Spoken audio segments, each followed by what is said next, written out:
Welcome everybody, welcome iedereen op dit evenement van Lias. I'm going to continue in English as we have a mixed audience here.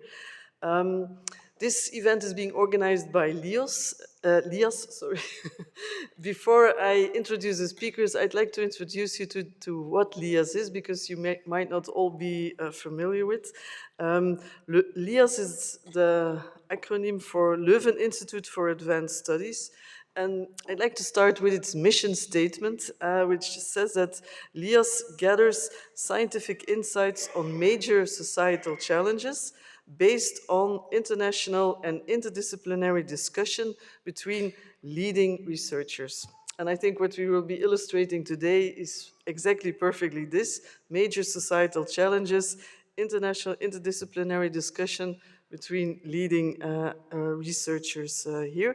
But also part of the mission is that the interaction sets out to overcome and transcend traditional disciplinary thinking. And I think that's also a very important characteristic of LEOS and of this event today, is crossing different disciplines, which we really need for tackling this important societal challenge, which climate change actually is. Now, LIAS is a kind of a sister organization, independent sister organization within the Metaforum Institute, which also tries with the same mission to push these interdisciplinary discussions here. We have been working on international projects like social aspects of dementia, democracy, and civil society. So you see all of these topics really cover that same kind of mission here. We're very young. We were founded in June 2021, which is very recent here. It is a kind of a start from and following on the Institute for other institutes of advanced studies here. So when we started, we were actually started by a visit by Robert Dijkgraaf, who was also the president of the very famous Princeton Advanced Studies here.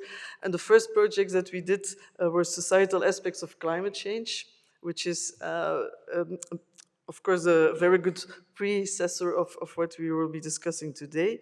And also work on artificial intelligence is one of the other projects that really set up the kickoff of LEOS here. And what we have on our agenda for the future are one project on new living arrangements for the boomer generation. So I think also, again, a very good example of a transdisciplinary topic with very important societal challenges to deal with, and also principles for a balanced pension reform. Again, I think a good illustration here. So I think with all of this on our agenda, this was a very good illustration of why Lias should be organizing this kind of event here, and how this event is a very good illustration of really what the core is of what Lias is. Now, talking about societal challenges and climate change with leading researchers, I think we're really very happy to have first as a speaker Rick van der Ploeg, and then as a discussant Jos Del Beke. Let me very briefly introduce you the two speakers here, and then I can leave the floor to the real stuff here. So Rick van der Ploeg is, although he's Dutch, will still be speaking in English here. He is currently the research director of the Oxford Centre for Analysis of Resource-Rich Economies, and full professor in environmental economics, also at the University of Amsterdam.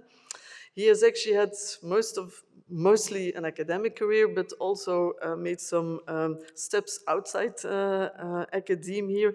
He was also in 1994 member of the Tweede Kamer in the Netherlands, where he was also the secretary for culture and media. So he definitely also is not just purely academic, but has a much broader perspective here, where he also needs to cross much more different disciplines here. But nevertheless, after his political explorations, he returned back to academia here, where he became a professor in international economics at the European University Institute in Florence and at the University of Amsterdam here. He has worked on several topics here. We've also worked on how to reform higher education. So it really it crosses very different topics here, which all are very important societal challenges here, and where you need a broad disciplinary mind, which Rick definitely has. So we're very happy that he now is also spending his efforts on dealing with a very important challenge, which is climate change here, and his presentation is really there to also put some more radical thinking what we would need in order to be better able to deal with that very complex climate change. But you'll hear more of this in a couple of minutes. Jos Delbeke is the one who will be responding to Rick. Jos Delbeke also is basically, I think, an academic, trained in economics here, also worked at the IMF, but also again spent a lot of time also on the policy side here, particularly at the European Commission, where he was also one of the first Director General for DG Climate when it was actually introduced in the Commission here.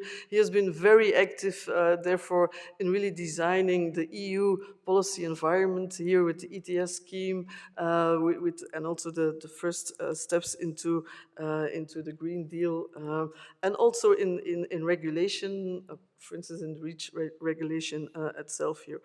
After having been retired from the European Commission, he again also returned back to academe. He's also connected to the University of Leuven here, and also at the European University Institute here. So it's really very good examples of very broad minds here with nevertheless a very sound academic background in order to be able to connect the various bits and pieces that we need for tackling this climate change here. So I'm sure we'll have a very interesting discussion here. But let me give me now as soon as possible the floor to the real stuff, which will be introduced first by Rick and then the comments by Jos. Rick, floor is yours.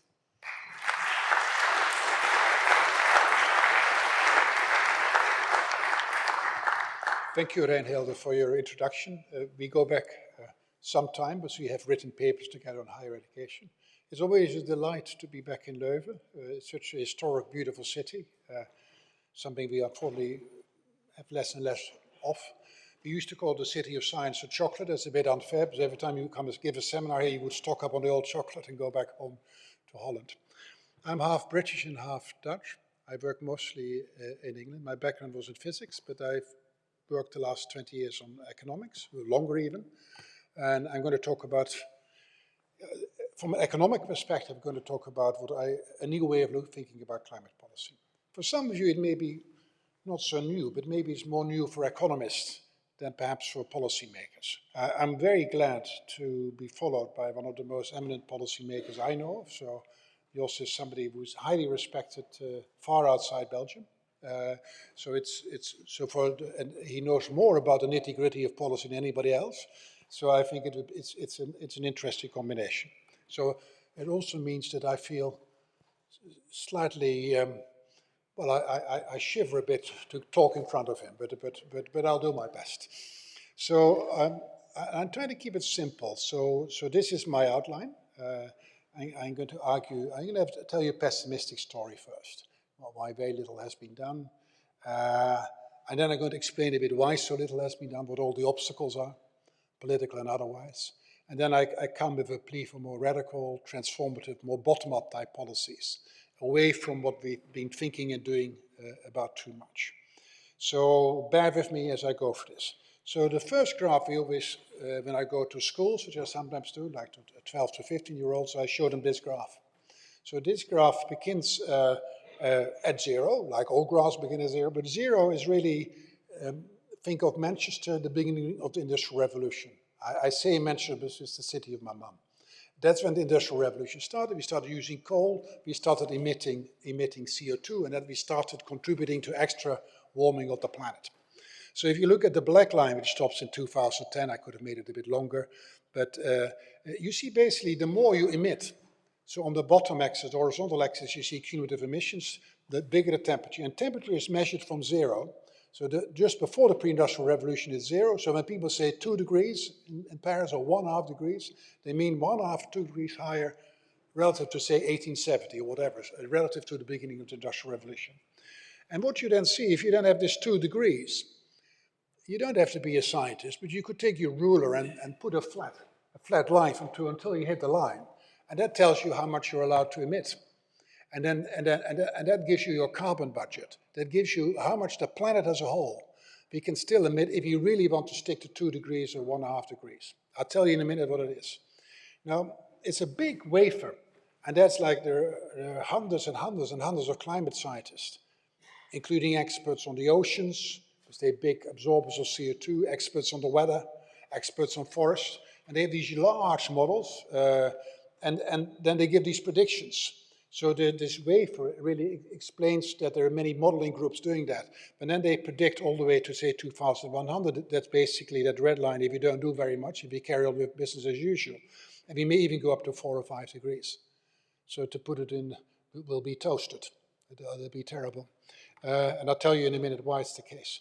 So what people then do is they say, well, you have the safe carbon budget is compared with what we had now, what we've emitted so far, what we're allowed to emit, that's the difference. The safe carbon budget, what we're allowed to burn, is about, to stay below 1.5 degrees Celsius above pre-industrial, is about 400 to 500 gigatons of CO2. Now what is that? It's just a number.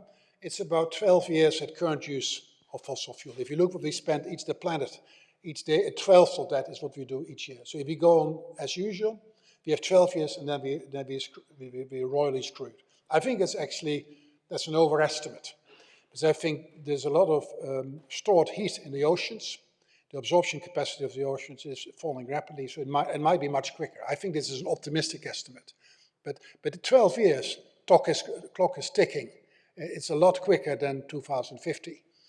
And then the question is, then people say, what should we do to kind of make sure that we stay below it? Well, then the answer that Nobel Prize winners like William Nordhaus and 99% of economists give, not people like yours perhaps, but all the emphasis on pricing carbon. So you say, so it's like what economists call the Pigouvian approach.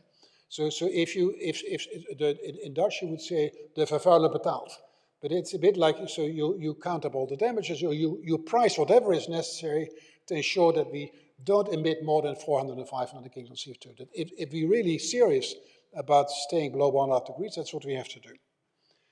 Well, the story is that, and why does it work? So let's tell the optimistic story first. It's not just to cut demand.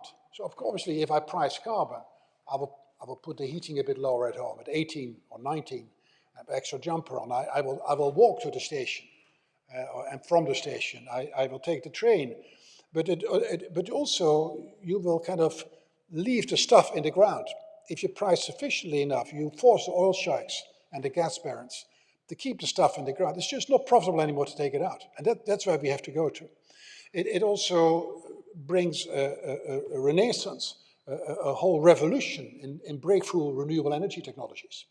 I invest in a number of companies, and then a lot of these little companies for new energies, green energies, if it was properly priced, they would already be much more profitable than they are now. So to really make it work, you have to price it. This is a standard argument. A big thing that people talk about net zero, that means some part of the economy will still emit, but then they are allowed to do it if they capture the CO2 and bury it in the ground. But there's not going to be any market for CCS, that's carbon capture and sequestration, unless you price it. Otherwise, there's no incentive for people to bury it in the ground. So without pricing carbon, no market for CCS. And of course, it will also lead to a lot of green R&D. So economics, this is typically like first year, second year economics in one slide, but that's why we want to price. But then when you look at it, almost nothing has been achieved. Europe, okay, now we have 100 euros per ton of CO2 is the market price for permits. Pricing can either be done by permits or it can be done by a carbon tax. It doesn't really matter. That's detail. It matters a bit, but not that much. We have to price it. But the thing is, it's 100 euros. Even Europe is high. The only place as high is Sweden and some Scandinavian countries. But it's not that high if you look at the fact, if you take account of the fact that many sectors, the most biggest polluters, have been exempted so far.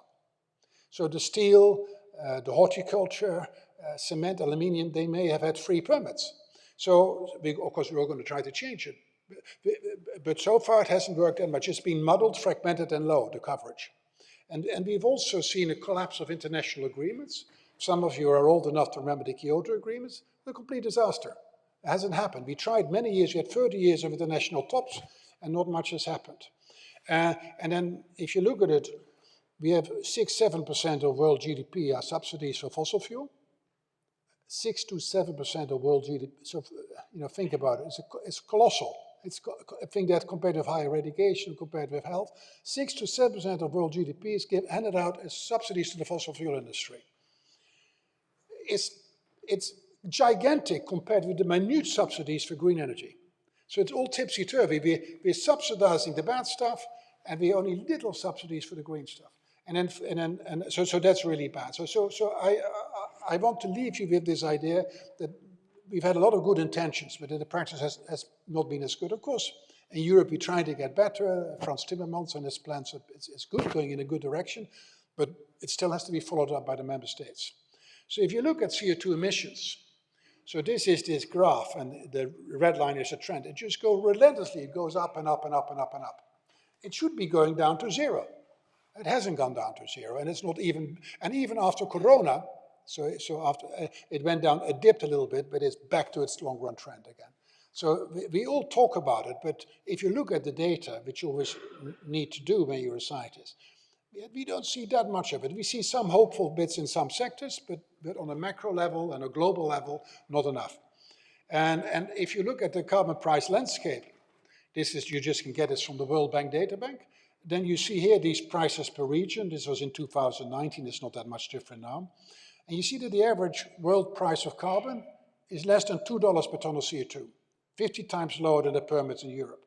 And why is it? If you look at Europe, the coverage there, the percentage coverage by the ETS, that's the emission trading scheme, is 43%. The emission trading scheme in Europe has been improved a lot with stability reserve, but it's still, the challenge, as I will say in a minute, is to make the coverage higher and to put the level higher.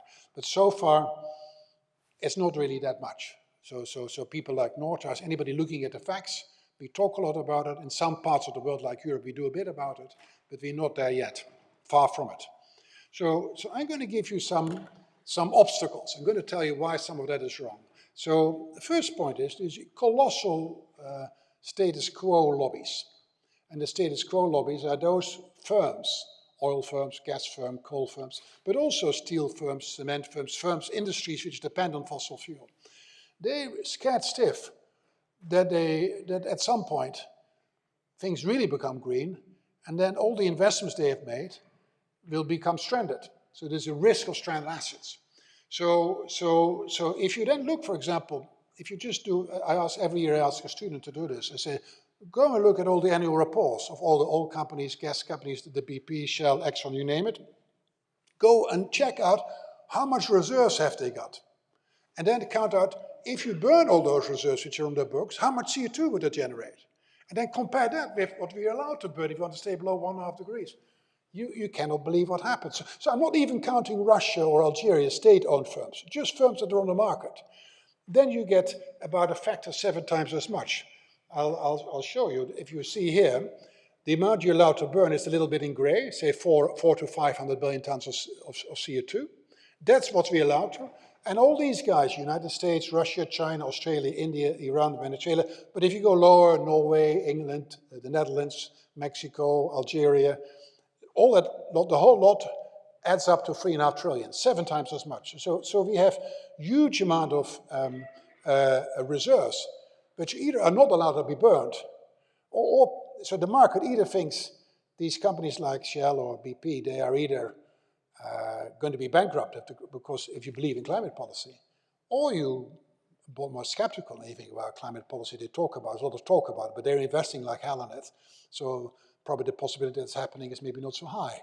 So in that uncertainty, that probability, lies exactly the probability that there may be some risk with a lot of these assets. So you might have a coal-fired power station, you may have a coal-fired steel factory, then that old technology, coal technology, highly polluting, you may be stuck with it, and you have to write off the losses. And that's the risk of stranded assets.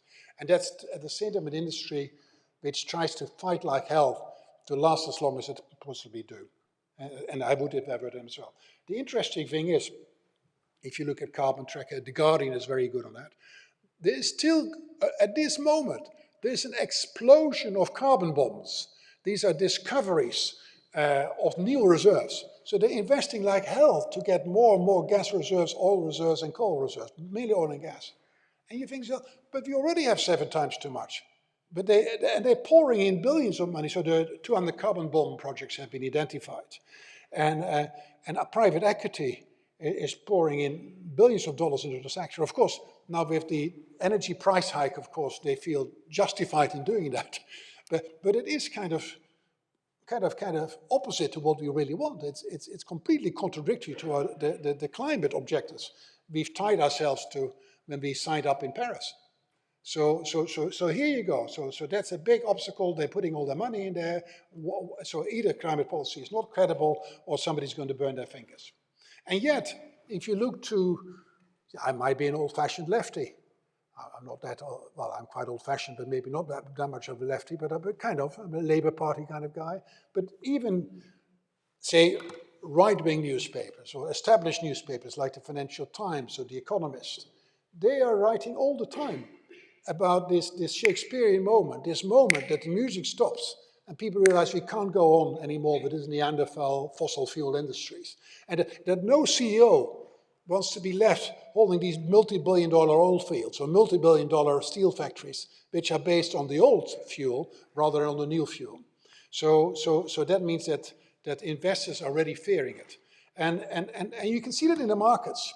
So if you're an economist, and then you want to look at, say, if you take a company which is very carbon intensive, whether it's a steel factory, whether it's BP, Shell, or ExxonMobil, doesn't matter. They have to pay to the investors, your pension funds if you want, or if you're to investors in general. They pay, if you're correct for those who have studied finance, correcting for all the pharma French factors, but they have to pay more, 3 or 4% per year more, for those investors to willingly hold those, what I call dodgy shares. Shares which are highly carbon intensive, which are at risk of falling through the bottom because if you really turn green. So people are willingly buying them, but that means that their share prices are depressed and their returns have to be higher because they have to be higher for them to be willingly held. And that's what people have been finding out in a number of papers. And banks are the same. If you're a bank and you have to lend money to different investment projects, if the investment project is very carbon intensive, it's very bad for global warming, they charge a couple of percentage points higher as well.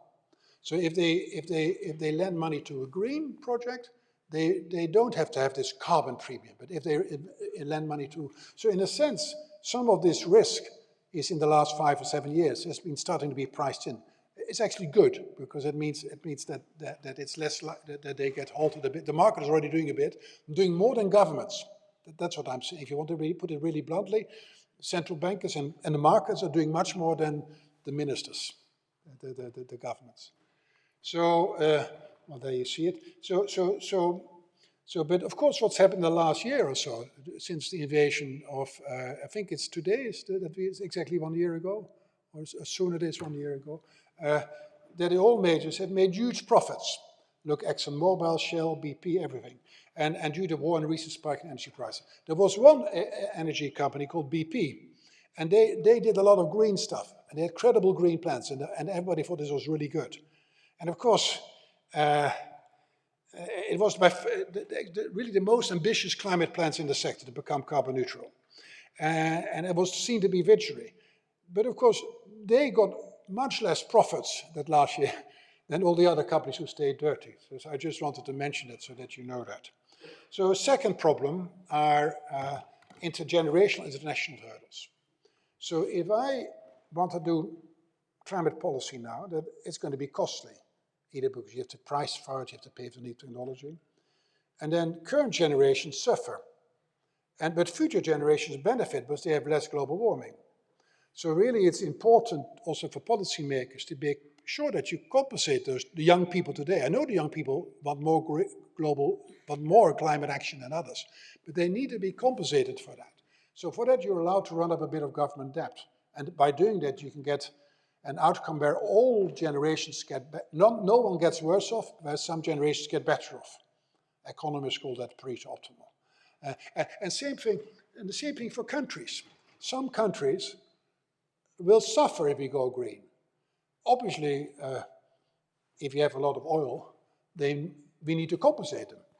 very distasteful if you have if you're cutting down rainforests, we have to bribe them. So the interesting thing is that people have done some recent studies and they asked themselves, is it possible to make sure that all generations get better off and all countries in the world get better off? And I thought, well, that's never going to be possible by having suitable transfer schemes. And then this was one of the most extraordinary studies I've seen.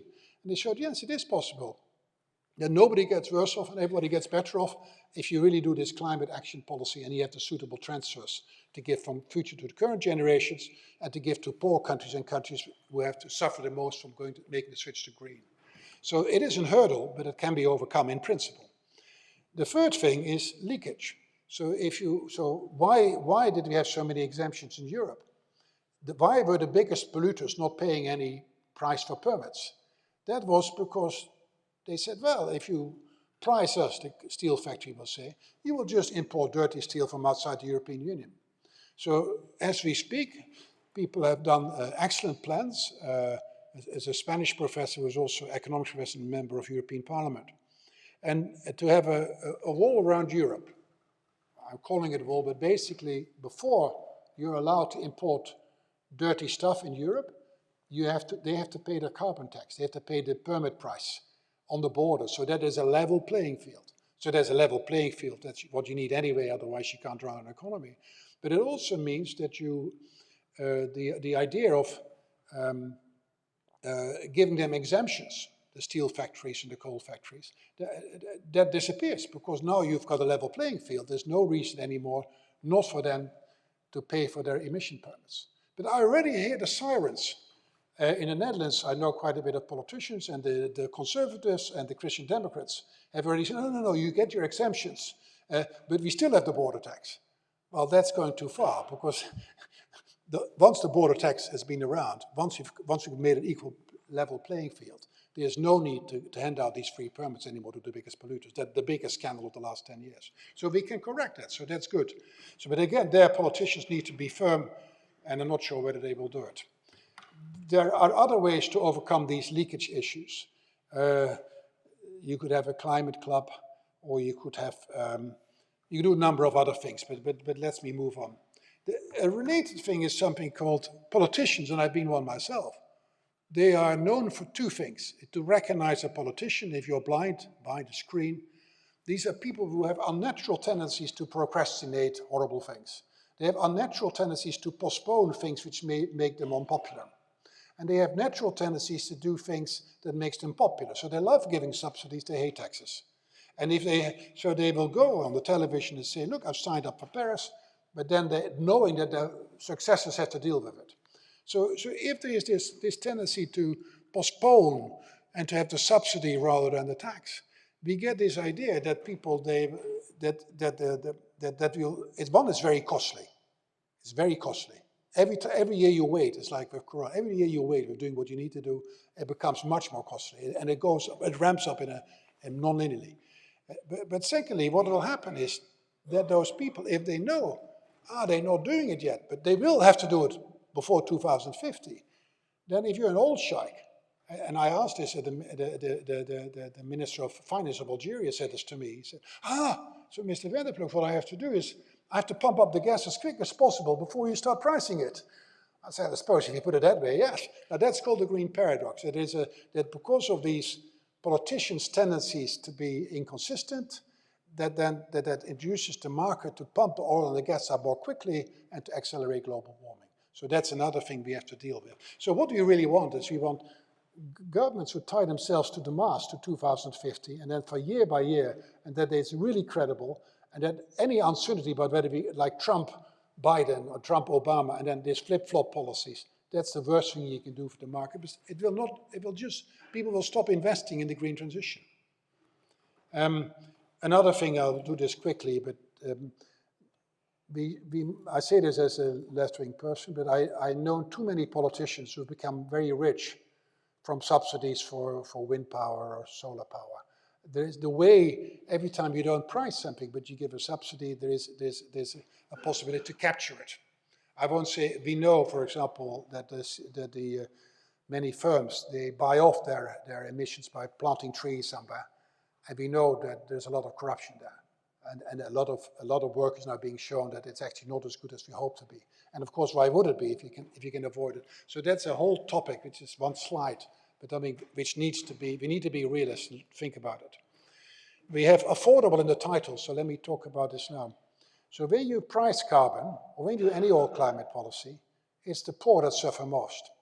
So from pricing carbon, it means that electricity gets more expensive, stuff you need to eat gets more expensive, and that hits relatively speaking the poor more than the rich. So it's really what we call a regressive. So we need to do, so what you need to do, otherwise we've seen that in France under President Macron, with hundreds of thousands of people pouring out the yellow vests, and it's just political harakiri. So what you need to do, and governments do that unfortunately not enough, you have to say what you do with the carbon tax revenue before you even do a carbon tax.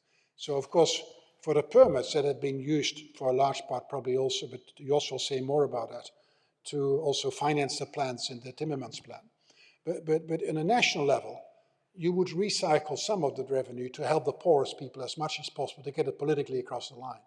If you don't, it's not because you're left-wing, it's just you don't get it politically across the line, you won't get it through Parliament. So that's and what we've shown is, for example, if you look at this graph, look at the yellow line in the top, in the left panel. Then if you have the transfers per household, you make it bigger and bigger. So you either use the revenue to give a lump sum dividend. That's a big movement now, that you get the green dividend. You give everybody a lump sum, a citizen's dividend. Alternatively, you do it to lower income taxes. What this graph shows, if you give it too much in terms of dividends, people become lazy, it's bad for the economy, and therefore the political support goes down. So really, what we find in work for Germany and for the UK, if you do about half the revenue for lowering income taxes and the other half for giving citizen dividends, you got the sweet spot where you actually get more than half the population supports it. And it will be a bit different for each country, but that's the type of exercises we have to ask ourselves. So there are many other obstacles. I will just mention one. People underestimate how much space is required for green energies. So if you look at the square meters that are required per kilojoule, per unit of energy, it's much, much, much more for solar panels or for windmills than it is for oil, gas, or coal. So a country like Belgium, you know, experiencing the delights of the stikstof crisis, which we've had for some time in the Netherlands already. It is just too many competing demands. Demands are green, you get a bigger population, we need housing, we need more new industries, and then suddenly we need all these alternative energies as well. How are we going to do it? So that's a big issue. And nobody wants it in their backyard. So it's kind of really a lot of NIMBY politics, not in my backyard politics. Climate skepticism, and then there are a lot of behavioral distortions. Let me leave that in view of the time and go to my proposal. So this is radical climate policies, and I think this whole emphasis on carbon pricing is good. We should do it. It's important. We haven't done enough of it, but it's only in the background. To really make the move, it's not so imagine you have here a bit of technology, say based on coal, and here a bit of technology based on solar energy. Then if you're pricing carbon, you make it a bit more efficient using a bit less coal, you make the bad equilibrium, the bad technology a bit greener. But really the best thing is to get people off the bad stuff altogether and switch to the new technology. That's it's almost like a tipping thing. So really, we know tipping points as scientists. Most of my work has been on tipping points, so that suddenly the icebergs start tipping, or the Gulf Stream starts tipping, and then we suddenly get total acceleration of global warming. Already some tipping points are already in operation. But now we say, can we think of other types of tipping points which might help us? So one of them is to do with Greta Thunberg, or Extinction Rebellion, that these grassroots movements, if there's enough people becoming green, there's evidence, empirical evidence, there's not a hope, that more people become green if more of the neighbors are green. So there is a kind of what we call a positive feedback effect, which may lead to social tipping. Another one is that we know the more people use solar panel, the more solar panels are being produced, the cheaper they get. every year you produce more solar panels, they get cheaper and cheaper. Same thing for windmills, the same thing for batteries. So this is called Wright's law or Swanson's law. For every doubling of solar panels in use, you get a 20% reduction, 30% reduction in the cost. But that's colossal. But that can set in motion a technological tipping point. But if enough other people are using green, suddenly your stuff becomes even cheaper and more people want to switch. If enough charging stations are being used and they get cheap to produce, then then the demand for it goes up, and then bigger production runs, the cost will go lower, and then you get this positive feedback and things start unraveling. You get these new types of economies of scale. Same thing is true of political tipping points. If you're a city and you take a quarter of your city of the gas and you put them on heat pumps, and it's bloody expensive, so you get a grant from the central government. But then you demonstrate it's possible.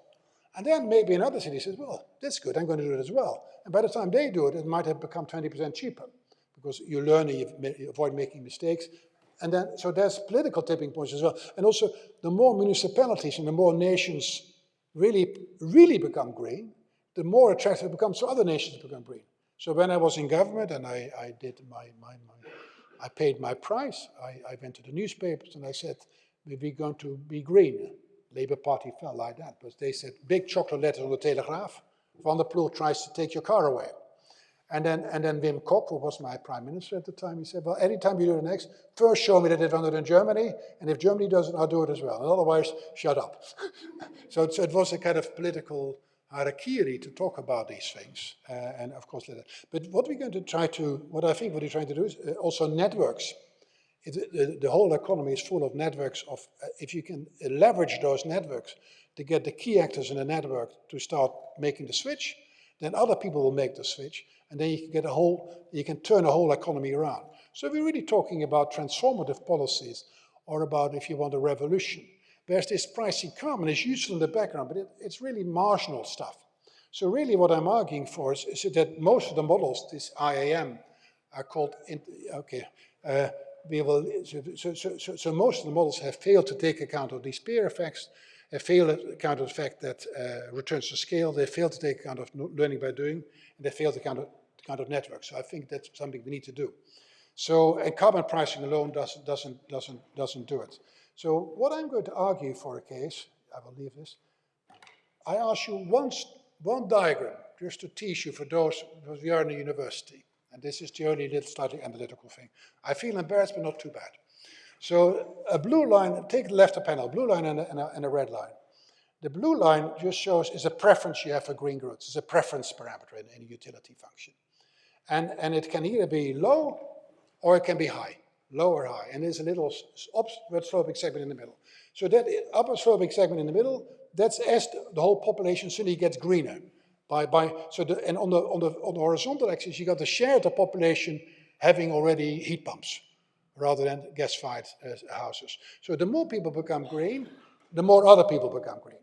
And then what you show on the right-hand side, you have the blue line. That's the normal kind of the willingness you want to pay. Drops as more people are green. But then in the middle bit, where the peer effects kick in, it changes slope, it becomes upward sloping. So what you really see, and that's true always, is that you have, in this case you only have, and then the orange line is the marginal cost. So where the price equals marginal cost is the equilibrium, where the blue crosses the orange line, and there you see it's a low level, a small proportion of people are having green technology. But now let's subsidize green technology, or let's tax dirty technology. Then the whole blue line gets shifted up, and what you then see there is that there are 3 crossing points. That's always universally the case in all the much more complicated models as well. So the blue line, if you just tax carbon a bit, or if you give a bit of renewable subsidies, the blue line switches to the yellow line, and that crossing point with the orange line shifts a bit to the right. You think that's great. But if you shift it up even more, you switch all the way to the equilibrium, where the yellow line crosses the orange line on the far right. And then everybody has switched to the new technology. So the thing, and that's called the tipping point. So if you push the yellow line up a little bit more, the equilibrium on the left disappears, and you only go to the right, where everybody has heat pumps and nobody has gas-fired central stations.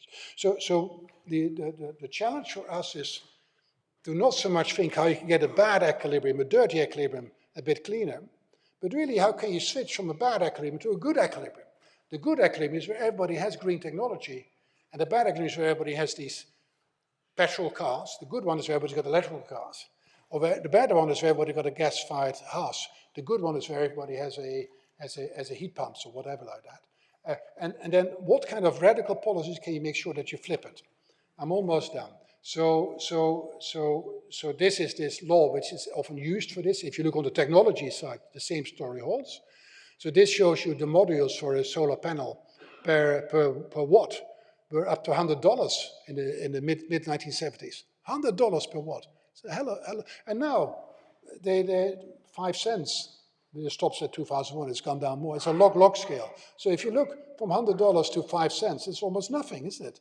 This is just the learning by doing kicking in, and it's this learning by doing kicking in that's also allowing you for these bad and good equilibrium. So whenever you have these positive feedback effects, via peer effects or learning by doing or returns to scale, you will get multiple equilibrium.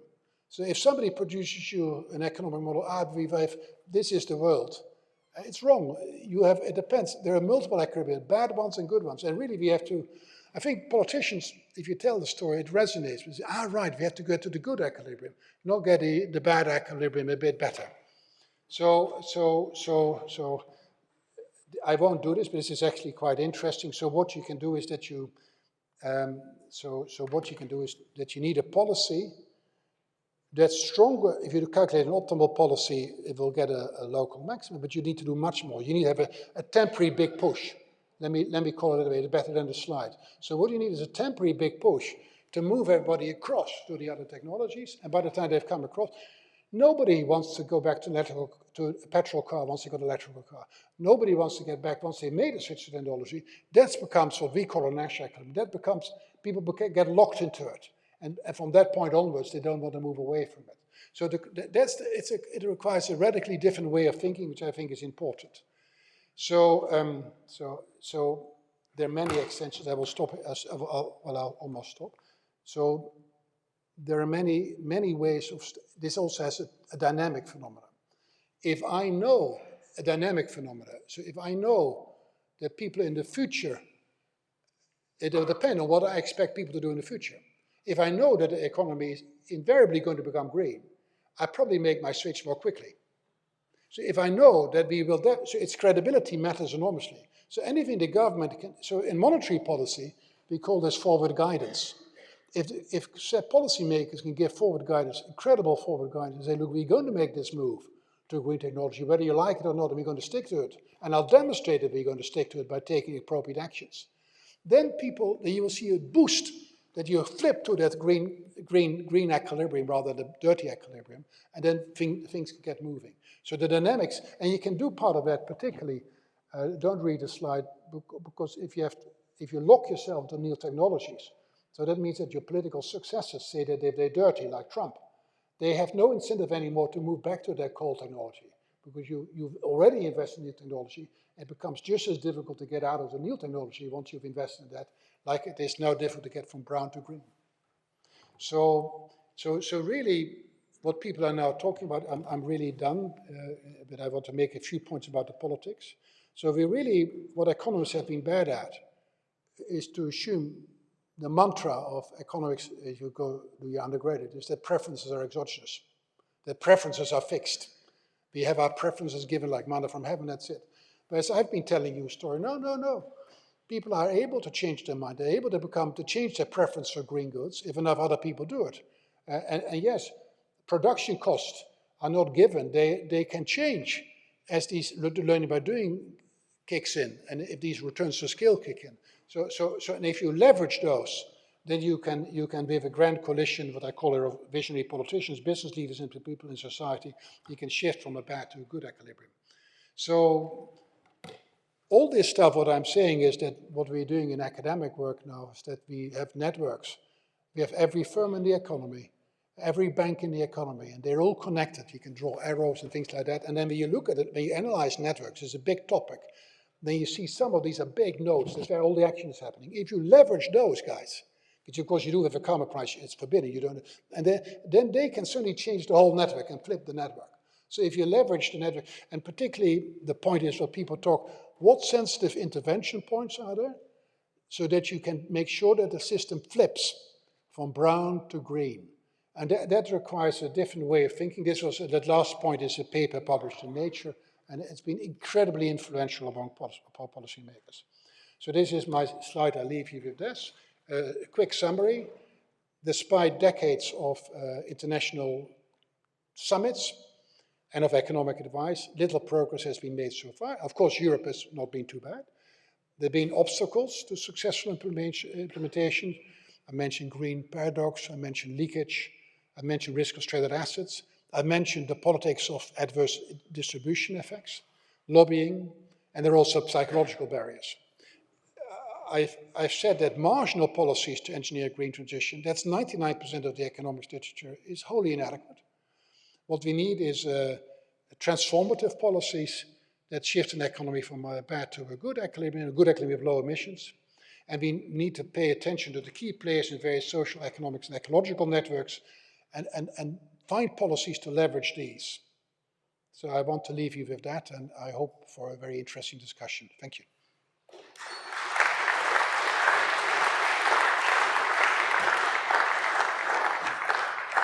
Yes, thanks, Rick. First of all, for giving us the pessimistic but realistic scenario of where we are compared to where we should be here, but at the same time also being optimistic in terms of showing how we can capitalize on these tipping points to still be able to go where we should be going, getting on the good equilibrium here. But now I'd like to turn the floor to Jos with his hands-on experience of designing and implementing climate change policy. Where do you think we are, should be, and could be in the EU, the US, and also China and other big players as well? Thank you very much. And it's very challenging to come after Rick and this excellent speech that he was giving. And I have to say from the outset, I think Rick, as an academic, has been keeping his eye on the policy making. And when I was in the policy making, I kept an eye on what the academic sector was telling us what to do. And so my comments will be colored by that experience, mainly from the European perspective. But from the outset, I would like to share the overall not too enthusiastic picture that Rick was sketching out. The world is not yet on a path to decarbonization. We have not yet reached the peak. Every year, around the climate COP in particular, we are reminded that our greenhouse gas emissions are higher than the previous year. So that's a very daunting experience. And having said that, I'm not as pessimistic as that may sound, because the awareness in the world has changed a lot. The awareness in the streets in Europe, yes, but also in other parts of the world. Take the United States going for the Inflation Reduction Act that has very few to do with inflation, but a lot with green policies, where we have not seen them too actively in the United States. Let's also look at the emerging economies. Even Saudi Arabia is now toying with carbon pricing, not exactly the way we are doing it in Europe, but it is coming also in China, where a carbon market is being put up. So it's on the agenda, and the implementation of the Paris Agreement is on its way, but it will take much more time compared to what we thought it would be. And that, I think, is the theme that Rick has been bringing forward. Now, I will limit myself to 4 comments and 1 question to Rick. And so 5 points in total. And the first point, listening to Rick, was a little surprise about carbon pricing.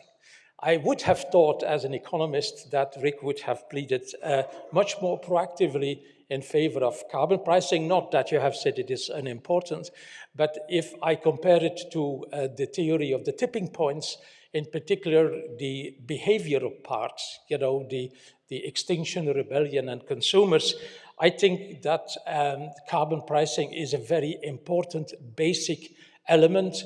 The EU started with its ETS, and the ETS was growing, and it's now part of the infrastructure, according to which a lot of companies, and sooner rather than later also consumers, direct end consumers like you and me, are going to be confronted with that. So I would agree that these tipping points can play a role, and I come back to that in my question, but I think it would be wrong to underestimate the communicative power of carbon prices to economic operators, in particular to industry. I think from the moment that it had to be paid for the emissions that you are causing, companies were paying attention to this problem. In the boardrooms, since the moment the ETS existed, in the boardrooms, it was realized at a certain point in time, it will cost us a lot of money. So let's move the ship, and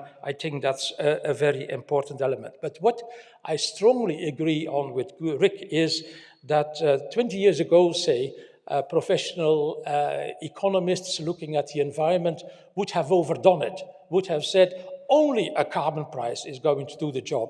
And all the other things like subsidies for renewables or for energy efficiency or for innovation, it's all marginal compared to the carbon pricing. So I think it's good that we rebalance. Carbon pricing is a very important strategic tool in a toolbox that is much wider and much more comprehensive compared to what we thought before. I would also like to agree with what Rick said about the social cost of carbon, because in particular in the United States, a lot of economists have tried to estimate what the optimal carbon price should be. And there is an eternal debate about how high, and it should be higher, it should be lower, and all the rest of it. I think in Europe, we followed a completely different path.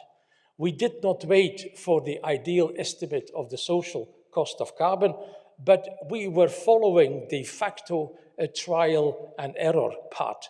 And we saw when we started with the ETS, we had a carbon price of 25 to 30 euros, and it worked well. But then it slipped back because we were confronted with an external event, which was the Lehman Brothers crisis. Economic activity went down, so there was a surplus in the market, and prices slipped down below 10 euros. And that was an irrelevant price level. Now I can say so. I'm no longer in office in the Commission. We were struggling with how to remove the price of carbon. Now we did that. Today the price of carbon is 100 euros. It passed the 100 euros for the first time in history yesterday, and I think that's very important. I think the Financial Times picked it up in one of its major reviews because of that landmark, that carbon has become expensive. And it's going to become more expensive as time comes by. So my first point is on carbon pricing. I think it's a very important instrument. I regret that not more people and more countries in the world are following it, but there are some things brewing here and there. The IMF, the World Bank, even the Africans are looking into the issue. So we have to keep explaining what our experience is. My second point that I would like to make a comment on is on the existence of two equilibria. As Rick was explaining, you can go up to a better equilibrium, or you can slip down, you can slip back towards a lower suboptimal way seen from the climate perspective. And I think that's a very important way of looking at it, because policy making is not a straight line. You always have to be on your guard for slipping back. I mentioned the Lehman Brothers example. We also had the COVID example, where in COVID, all transport and emissions related to transport fell to almost zero. Aviation, road transport, our cars were kept, at home. So traffic went down. But if we look back today on where we are, it has not worked for a long time. Yes, we learned how to work at home. Now we have all these new web-based tools, but traffic and traffic emissions has restored to the levels of pre-COVID. So you can slip back.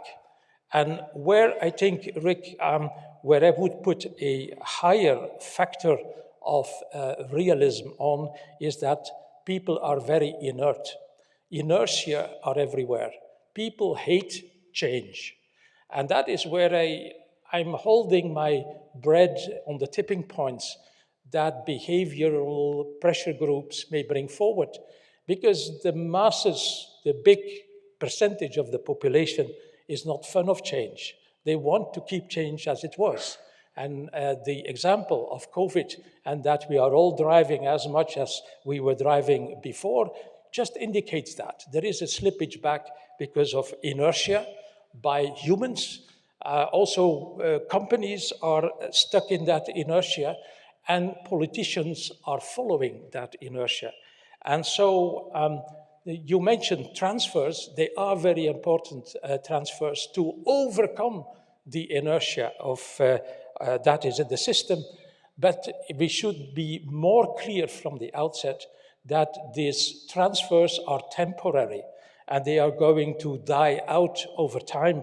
Otherwise, we are stuck with that. And we are stuck with one concrete example in Europe.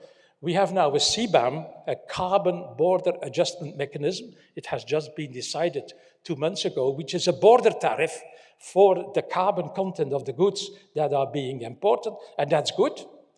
But we did not have that before, and so companies were receiving quite a bit of free allocation under the ETS. So allowances that are now worth 100 euros per ton, but they were giving that for free to dampen the competitive effects when you are producing steel, cement, chemicals that you are trading on world markets. Now it's a hell of a job to build a way, to remove away this free allocation. And the whole lobby factory in Europe from all these different sectors that are covered by the CBAM, they were asking for a border tariff.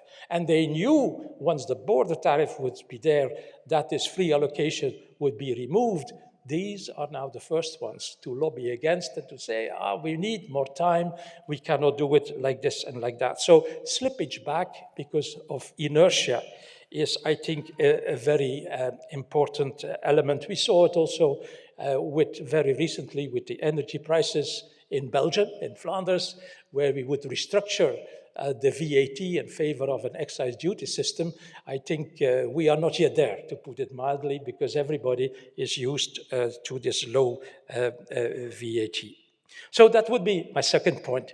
On the equilibria, there is always a risk of slipping back, and transfers can help you to avoid that, but it's a hell of a job, and we can never be sure that we are going to go to that upper equilibrium. My third point, and there I strongly agree, is on the social dimension. Carbon pricing, energy prices are relatively regressive, and we need there to compensate for that. If we have now a carbon price of 100 euros, we will need that. But also, I think there is a problem from the social side, that is that all these new technologies that we need, the heat pumps, the electric vehicles, you name it, we all know what we need. These are all fairly expensive. And if the costs or the way this new technology is relatively more expensive than the old, cheaper alternative, if we are not going to find a way of having the incentives right, we are going to see that climate change and climate policy may slip towards a middle-class policy where the social groups that are not having the means to make their homes energy efficient or to put solar panels on their roof or to buy an electric vehicle, that they may be left outside of the equation. That's why the Social Climate Fund that is now agreed at European level is so important. Not just to compensate. Compensate is a short-term issue, but to help build the structural changes that are necessary, and there the social argumentation is very important. But the real social argument that I think is completely forgotten is on the skills that we need. If we want to, have all these technologies, but also the easy technologies, if we want to make our houses energy efficient, or we want to have the heat pumps functioning in an optimal manner, we need not only workers that can renovate a house, but workers, a lot of workers, with high skills, because these are all very sophisticated technologies. And I think we should put a bit of more emphasis on that. If we were to go into all the objectives of the Green Deal overnight, we would not find the workers to do the job. And this is not only the high-skilled engineering workers, but also the very down-to-earth jobs in construction and the related sectors. So the social dimension, I think, needs to be brought forward much more proactively, because if we are all not going together as a society in the same direction, we were never going to go to that upper level, but we may slip back to the lower level. And then the fourth element on which I also agree with Rick, that is that industrial policy, a bit of a forgotten word, needs to be reinvented. I think economists have been too much concentrating on innovation, funds for innovation and research and development, all very important. But scaling up these innovations, rolling them out in the economy is absolutely important. And I think we have to look at finance. The banking system is moving in that direction, but slow. Even the European Central Bank is helping us with the stress tests on banks, but slow. We need regulation, we need infrastructure. Another element that is a bit forgotten, we are now pushing the electric vehicles in the market, but oops, we forgot to build all these charging stations in sufficient numbers where they are needed. And so this type of changes, we call them structural changes, require a lot more than concentrating on one issue, one technology. It has to go hand in hand with so many things. And we are not yet there in Europe. When we see what China is doing on electric vehicles, on batteries, on charging infrastructure, on all these new IT tools to service them, we have a gap compared to them. So are the United States. And so the Inflation Reduction Act, I think, is a very important element in that direction. It may create a bit of trouble for the Europeans, this Inflation Reduction Act, but let's face it, at last the United States is having a proactive policy, and we should better embrace it and deal ourselves in having our act together when it comes to that.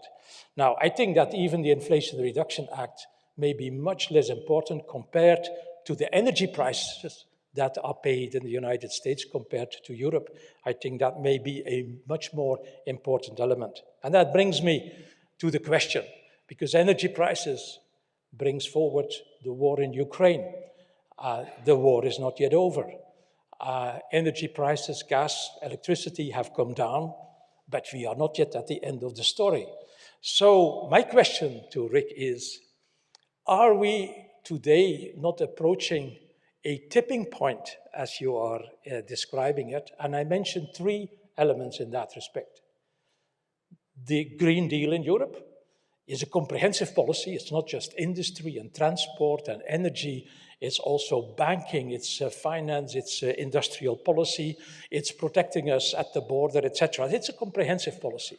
And the marker of that is that carbon is now 100 euros per ton, and that is a very important element. So we never had that very ambitious new economic policy from the EU that we call the Green Deal. That's one thing.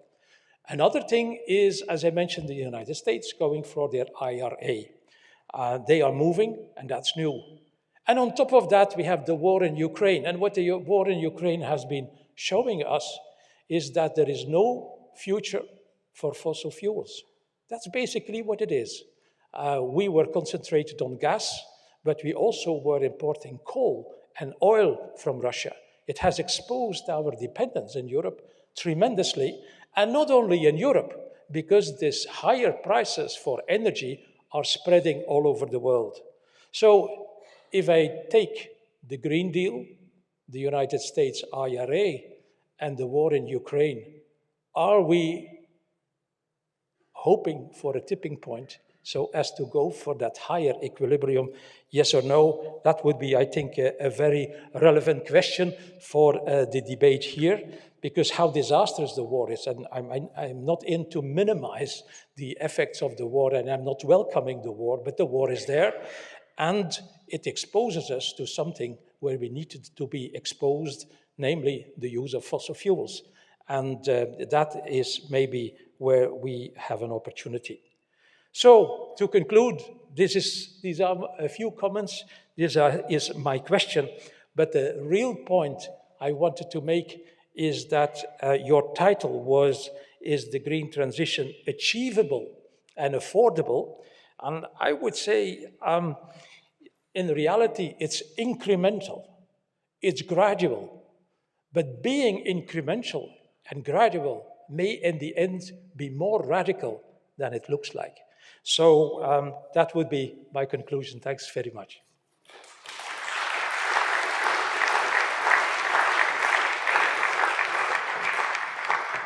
So can I ask Rick and Jos to take place in the chairs to continue the Q&A here? So, but I can also... Well, okay, 2 mics. Okay.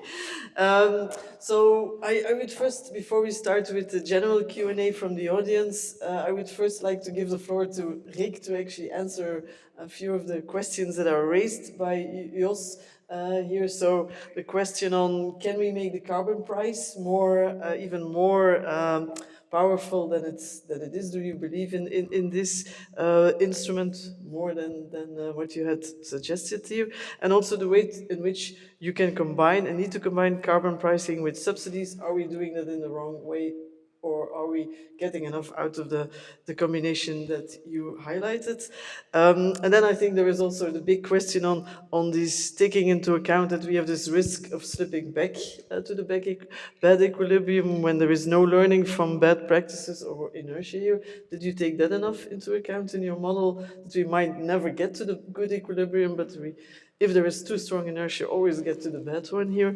And then the big question of today, are we at the tipping point? Is the Green Deal that we have at the EU, is it sufficient example of the radical type of policies that you had in mind? Or do you think we still need to do more here? And is the current energy crisis that we're facing, is that enough to actually drive us to the good equilibrium that you were looking for? Okay, here? I'll be quick in order to also have some room for Q&A from but the, of course, the room. Jos also deserves an answer to the Thank you questions very much for your can you hear me, or is it? Thank you very much for your very detailed, as always, comments. So the first thing, I'm not against carbon pricing. I'm a big fan of it, but it hasn't happened much on the planet. And Europe has made excellent progress, and Europe should deserve credit for that. And particularly the border tax adjustment, if that really works, so that you actually tax the stuff on the border, get this level playing field, that will be a revolution. Because that means that any excuses for big polluters not to pay that price for carbon will disappear. So if that happens, that will be a big step change, bigger perhaps than the stability reserve that we had before the markets. There's been another big reform to avoid the low prices. If the price goes too low, then permits get bought up so that the price goes up again. But this is a big step change. I'm a big fan of it. But it's just Europe. China is making a lot of progress on lots of permit schemes, not just one, for lots of different parts of China and different sectors of the economy. America is making big progress, more in California and in other states. So you see over the planet, but of course, many parts of the globe are not covered. But even if it was, I still think that's not enough. What we need is something something that really tackles the type of technology that we're using head on. So yes, there are, so to come back to the big question at the end, so it's difficult for me, Timmermans and Diederik Samsom, the architects of the plan, are we're members of the same political party. We know each other very well. So of course, I'm not going to say anything bad about it. Except, there are many good elements in it. So, for example, the climate finance, the fund to compensate people, that's good. But I think what this radical approach says, it's not so much top-down. Like carbon price, you just put a carbon price, you say goodbye, and you come back 2 years later, hope everything is done. No, I think a more hands-on approach is needed. There's coalition. Maybe some of you heard of Maria Mazzucato. She always makes these cases for working for politicians and business leaders and society to work together to really get new revolutions going. That's always been the way it's been done in the past. No big technological revolution has ever happened without the participation of governments. So I might remind you of the time of COVID, that what governments did, not one, but governments around the world, they set up a contest. They said, look, you're going to all compete for a vaccine. And then within 1 year, about 4, 5, 6 vaccines were developed. And that was because of this competition. Something like that, something of that spirit that we need to do. So you really need to elicit as much action to get green technologies off the ground. And I think also we need to have much more on the local level. So as economists, we would just think price everything be all right. But no, I think for some stuff you need spatial planning stuff, you need example projects, so you need local authorities, local governments to get involved, and you need to encourage them to be able to do it and also to enable them to do that. So elements of that are in the plan, but let's forget, it's just a plan, this Green Deal. It still has to be taken over by national governments, has to be ratified. My experience is many things can happen before it actually gets done on the ground. But I think the plan is absolutely wonderful. It is. I never expected it would come off the ground. So Timmermans has proven himself to be the most successful commissioner, even more successful than his boss already, just for putting this plan on the table. Whether it will actually work, we'll see in 5 or 10 years' time, but there are enough elements in there. And of course it's true what you say, that the war in Ukraine has now shown us that we've been very stupid, the Germans in particular, with these gas pipelines, the Dutch as well. The Dutch were so stupid that they had reserves for gas, and then the ownership of the reserves was Gazprom. So that's your enemy. And then, of course, now it's been changed because they've been bought out and things like that. But at the time, at the beginning of the war, it was a complete mess. They were empty. So you need but let me remind you that when we have a green transition, we'll get different types of geopolitical wars. If you read a recent White House report, 2/3 of the rare earth materials that are needed for the green transition, think like lithium or cobalt or things like that, they come often from states like Congo and places like that, but more than 2/3 is in the hands of the Chinese. So now we have made ourselves dependent of Putin. Thankfully, now this is a wake-up call. We kind of try to detract from it and hopefully just become solar and wind and other green forms. But in fact, what's happened is mostly LNG. So that's liquefied natural gas. It's not that clean, just because you need to have energy in the houses and in the industries. So we're there, but I think it is a critical moment where we have to really kind of get us off our addiction to fossil fuel. There's no other way of putting it. And of course, America helps as well. Imagine if you had Trump in power, but now we have a president who's actually very keen on it. Biden, the first thing he did when he was in office, he commissioned the RFF, the main green institute in America, to give me an estimate of the proper social cost of carbon. They come with an estimate. It's about the new estimate is a political estimate, but still it's $185 per ton of CO2. Still a lot bigger than the 100 we have in Europe, the 100 euros. So Biden is friendly. If enough other countries like Biden, if you get a coalition of Europe, America, Canada, and a few Scandinavian countries as well as in Northern Europe, maybe we can tip it, that enough countries, because we know that more and more countries become green, it becomes more attractive for other countries to become green. So what you're saying, is there something in the air? Yeah, we'd be blind not to see it. But I still think it's too top-down, and we should also, so I think it's excellent, but a lot of the action will have to come bottom-up. Think of Mariana Mazzucato, these coalitions between governments and corporations. We need to have bottom-up also citizens to get involved to make it something that's also, not only to get it done, but also to overcome any resistance and to avoid this fear of slipping back. We call slipping back stalled transitions. there's always a risk that as you're going to green technologies, as you're switching to the green equilibrium, that you fall back to the back. We have lots of experience in that in developing countries, where we try to put developing countries on a development path.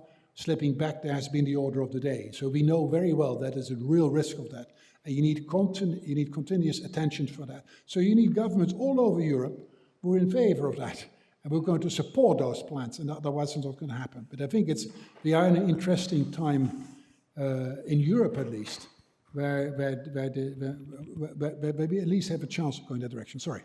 Yeah, I think, if I understand correctly, you're too close together now. I think we should move you a bit out because you seem to agree more or less on what we currently have with the Green Deal seems to be sufficient enough to get us to the right equilibrium if we just do it sufficiently strongly here. But I think we should move you out so that you don't agree. So let's, with a few questions, challenge them a bit more in terms of what we think of what should work here. So if you have any questions, raise your hands, and then Jelle is the mobile phone, mobile mic, sorry.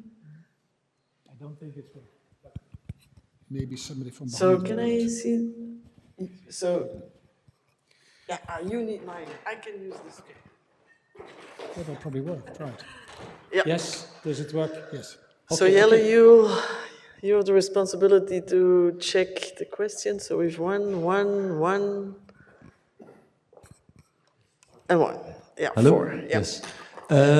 Thank you very much, Professor van der Ploeg, for your very convincing conceptual insight. Radical climate policies do indeed seem a good and interesting way forward. I was wondering, how easy is it to implement such solutions, and maybe you could give a couple of examples, in democracies? Because if you look at radical policies, one naturally thinks of radical regimes to implement them, and actually China has been mentioned a number of times. They've been very successful in solar PV. We all know they've installed excess capacity, driving the industry almost towards bankruptcy, but by doing that, being the major cause of the tremendous decline in cost price, of which the whole world has benefit. They're also very strong in not only in stimulating policies, but also in compulsory policies using electrical transportation means. Whereas on the other side, the democratic regimes, most notably the US, has flip-flopped between the Trump policy, which was a climate denial, and now, luckily, the IRA, but one fears 2 or 3 years down the road, if the Republicans would come to power again, they may flip-flop again. So, back to the question, how can democratic regimes implement these radical policies, and what could be some of examples of that? So Thanks a lot. flip-flopping. So do you want to reply immediately, or do we collect first a few questions? No, it's... I so can maybe... very quickly. I mean, Okay. yes, it's difficult. So flip-flopping, you don't only see in America, you see in Europe as well. You see that in particular towns like Amsterdam, it may flip-flop. So the stikstof dossier, we mentioned already, is a whole dossier flip-flopping, and in the end, nothing has happened. But I think what Jos said was important, is that we need to rethink also as economists and policymakers our aversion to industrial policies.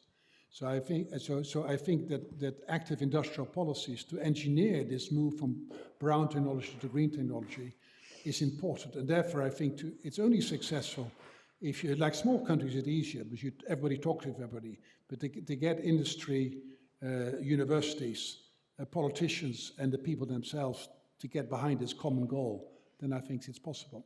And I think it's not only possible, it's also necessary. So we have one question in the back. I have to mix the different generations, so now... Hello. Yep. Yes, fantastic. Thank you for a very, very interesting presentation. My name is Oscar. I'm a PhD researcher at the social science faculty. I study mitigation policies. And I find your presentation very, very interesting because I see a lot of the diagnosis that you see in other presentations discussing carbon pricing and discussing what kind of aggressive mitigation policies we need. But I disagree somehow with the focus you had when you talked about radical mitigation policies.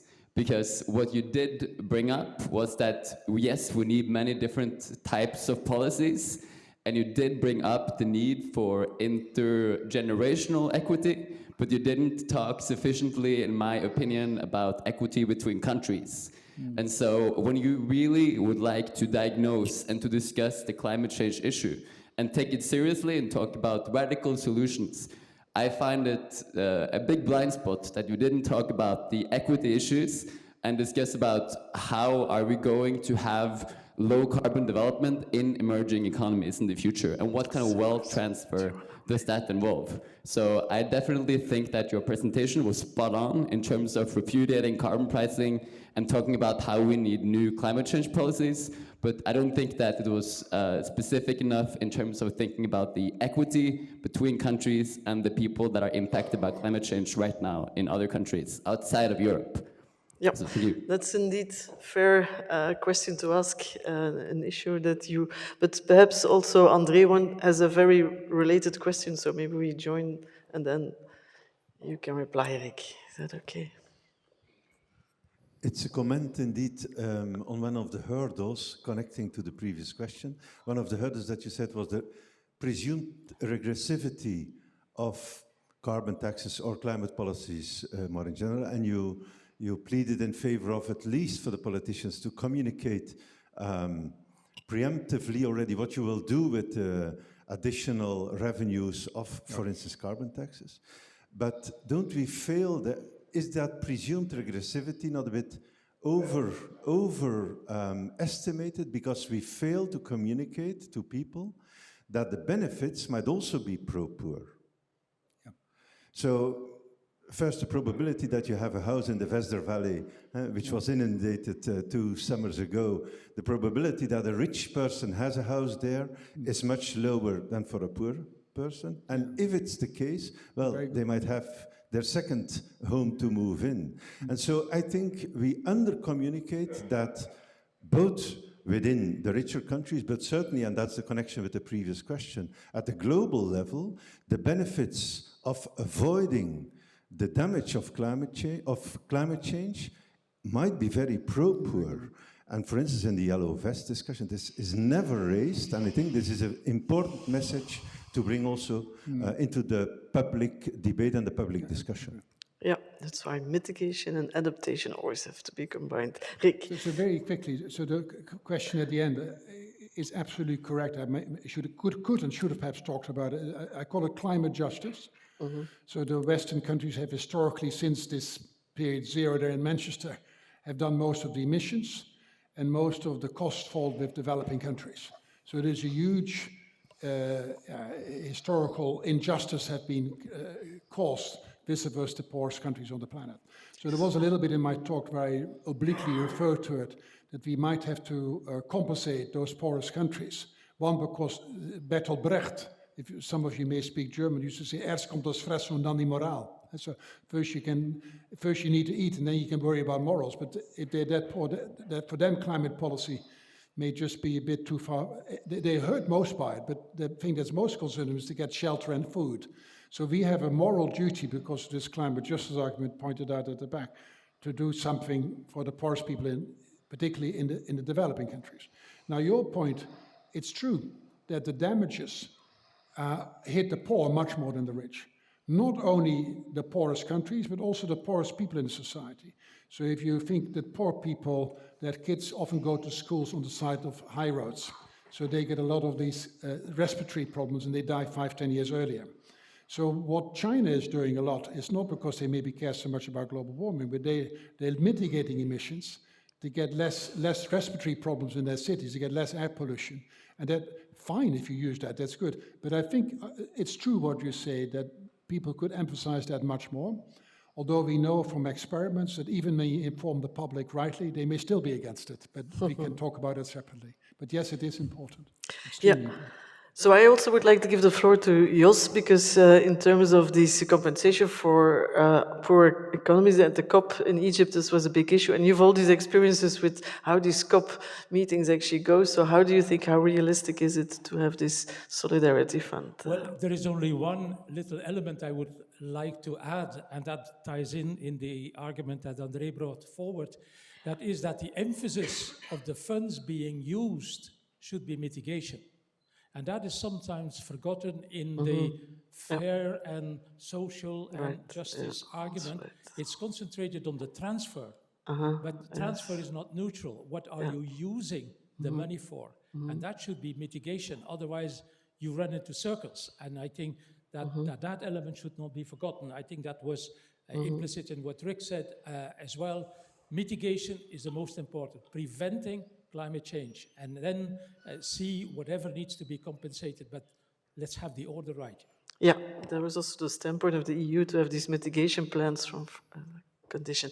We have another question from a Good evening. junior generation. Yeah, good. So, yeah, my name is Bon Brenne. I'm a climate justice activist, engineer, and also campaigner at Friends of the Earth Europe. And I'm a firm believer that the assumptions that are made at the basis of a discussion are going to decide what the outcomes of that discussion is. And so for me, it's been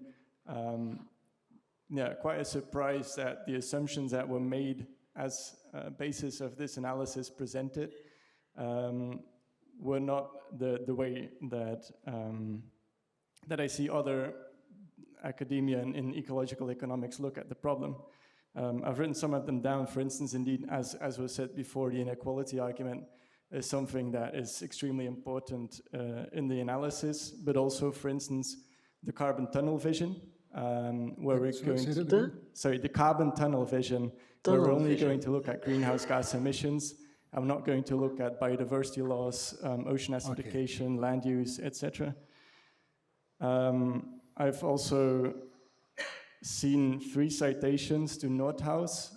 I think using Nordhaus as a basis of your analysis is a very controversial act to do, because Nordhaus himself also very much neglected this climate scientific basis and assumed that a 3 or a 4 degree hotter world was actually an acceptable way of a target.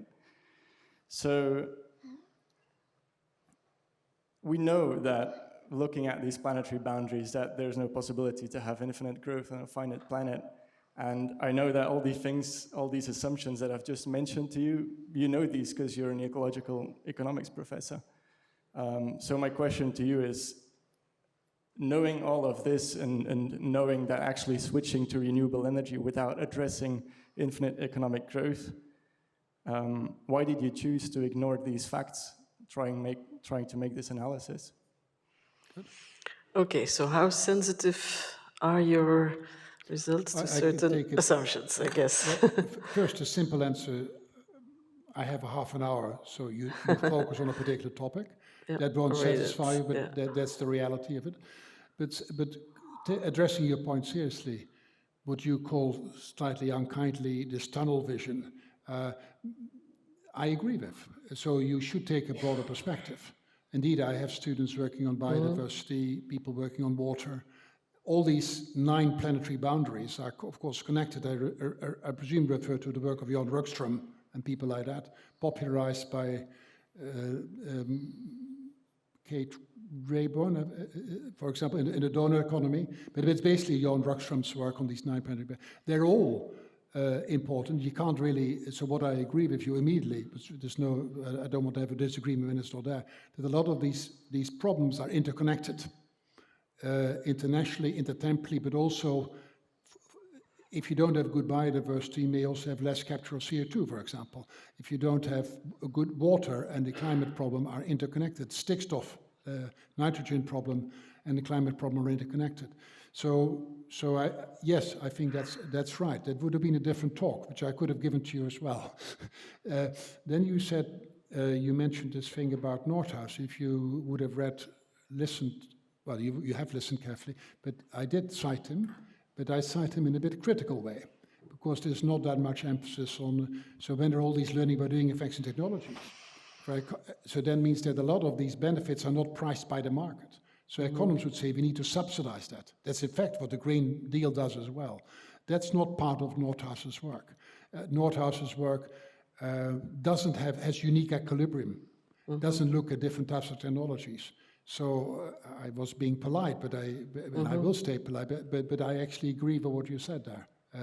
And many economists would argue, say there are people like, if you want to hear the names, other people like maybe Acemoglu, who works a lot on technology, where they have these different perspectives. Most of the models which policymakers use, your government, the Dutch government, any government in Europe, are these integrated assessment models. They're all very much Nordhaus influenced. So there's something wrong. So I had my tirade was against those models. If you wanted to be seen as tirade against Nordhaus, that's fine as well. But it's really, I mean, it's really about the models people have developed to address climate policy issues are not fit to purpose. That's my argument, and I think we would agree on that. Yep. And that, one, for the reasons I've said, because it's such an important question you make, so that they don't allow these multiple, really different technologies. But secondly, perhaps also that some of these other planetary boundaries are insufficiently addressed at the same time. So I think that's a very important point. Yeah. So if I understand correctly, the non-linearities and tipping points that you discussed, they're pretty, and the effects of that are pretty robust for assumptions that you're making in terms of the need for more radical climate policies, which they are asking for, and that's irrespective of basic assumptions. Yep. So we have a... my question is on European climate policy. So we are aiming for a minus 55% of carbon emissions by 2030. So I would argue that's a pretty radical decrease of carbon emissions. It's a pretty radical feat to achieve that. So my question is European climate policy, according to you, living up to your standard of a radical climate policy? And does that mean that if just everyone in the world follows suit, we are saved? Or are there any things that Europe should be doing better? Yeah, yes. Well, I agree that the 55% for 2030 is a quite demanding and ambitious percentage, because we are only 7 years away from it, and we are more than halfway to that journey. So it's fairly challenging. But may I reverse your question? I think if nothing has happened, because the legislation has been adopted, if nothing happens, we will see a carbon price increasing from what it is now 100, which is a record. It's never have been at 100 euros per ton.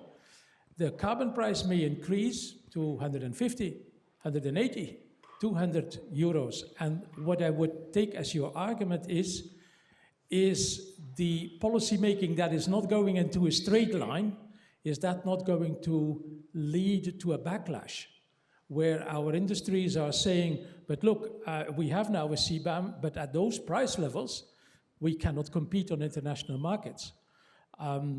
We hear it already. Another example, that's the carbon market. The other example is that the decision that was made and put in legal text that by 2035, there are no longer going to be allowed in Europe to put cars on the market with the internal combustion engine.